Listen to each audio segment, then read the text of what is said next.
That was really good. That was the sound of the Eagles and death metal there, and that was I Want You So Bad. God, playing that cheese was really nice. I don't know what was in it, but it made me feel really good. Look at Jupiter up there. Look at the moons going round. Oh, visible to the naked eye. I think so. Steve, that's better. If you didn't go to bed all through Christmas or Christmas, just going back to Christmas, what do you get the man who's got everything? I know. It's really, really difficult. I'd like a Ford Anglia, a 105E. No one will know what that is. Look, I tell you what though, Steve, you know, it's been a while, hasn't it? I've had some terrible times, you know. Have you? What, recently? Yeah. You know, the world, it's just been unkind to me. I just had to rescue Noodle, you know Noodle? I do. The lovely Noodle.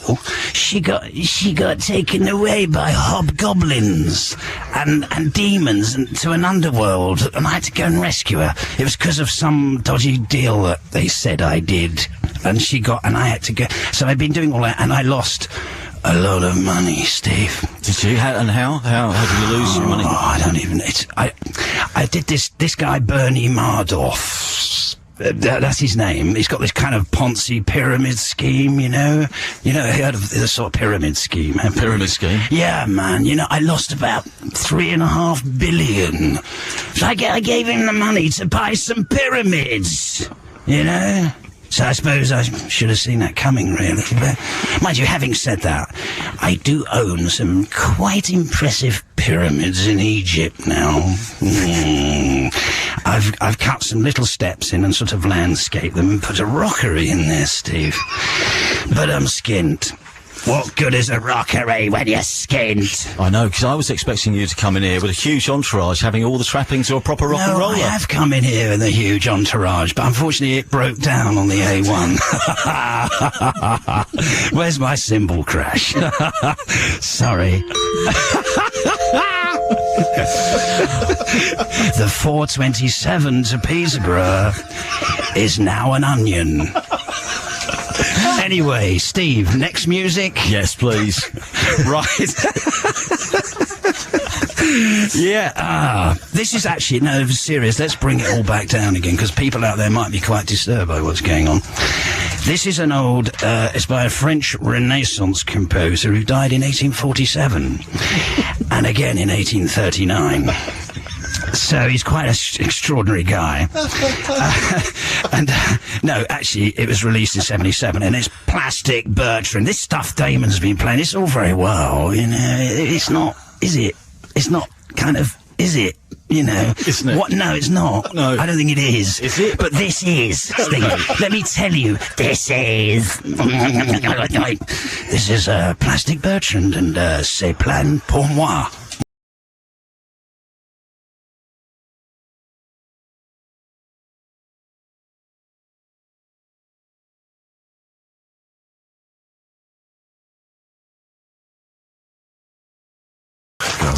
Don't know what's here.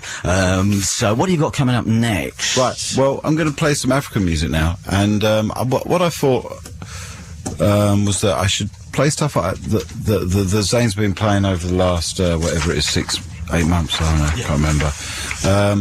Just play kind of like a sort of festive, although it's the middle of January, but you know what I mean. That will make sense later, the festive thing. But this one by William Onyabo is it's kind of got some really interesting sounds in it, and anyone out there who's making music at the moment, I think they get quite excited by this tune. It's called Better Change Your Mind.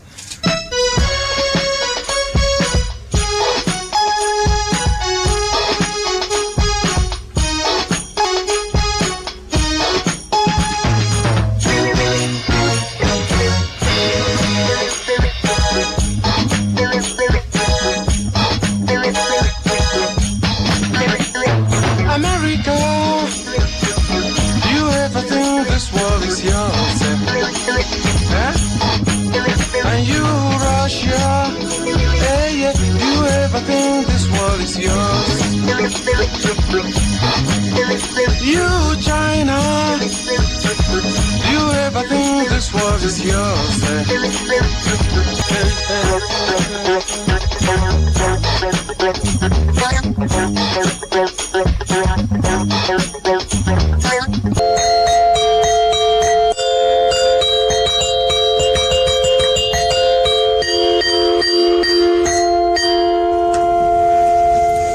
Did you realise that was almost the Pips? It's almost exactly 8 o'clock. Damon Albarn. Well, yeah, we've got another, hang on. Hour? My maths really rubbish. Hang on, we get to 40, 20 seconds.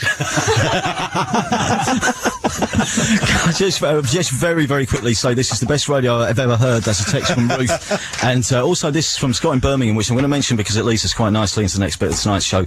I think John Peel has left his musical scent on you, Damon. You've got a good sense Yeah, of but you haven't read the text that said this is the worst radio I've ever heard. You know, you're always so selective with that rubbish. I haven't been given it. That's right. But Scott in Birmingham. I know, but I can't be having with all that rubbish. Okay. What are we going to do next? Right, I don't know. What are we going to do next? Okay. Let's right.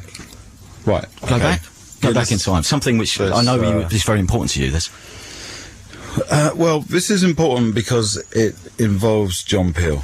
And John Peel, for me, from first time I listened to his show with my transistor radio under my duvet in my bed when I was a kid, to meeting him, to hanging out with him, to get to know him, and then just sort of when he died, just being... I just had had a sort of strange sort of moment in time where I really felt very close to his family, and you know, and really just lovely man and lovely family,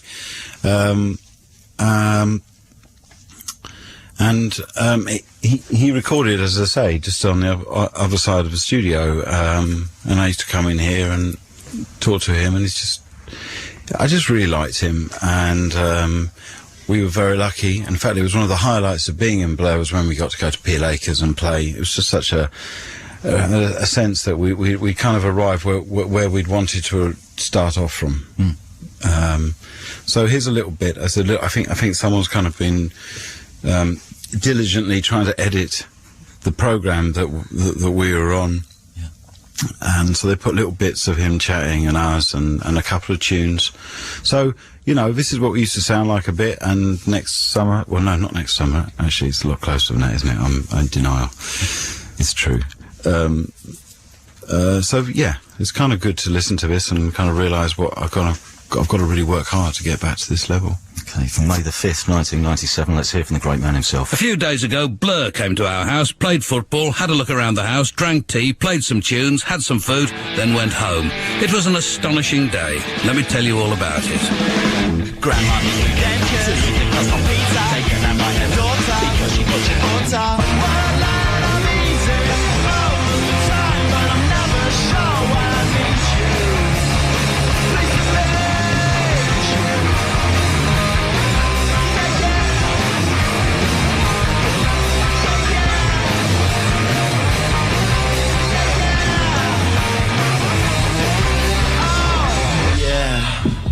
Blur at Peel Acres. From Peel Acres from 1997.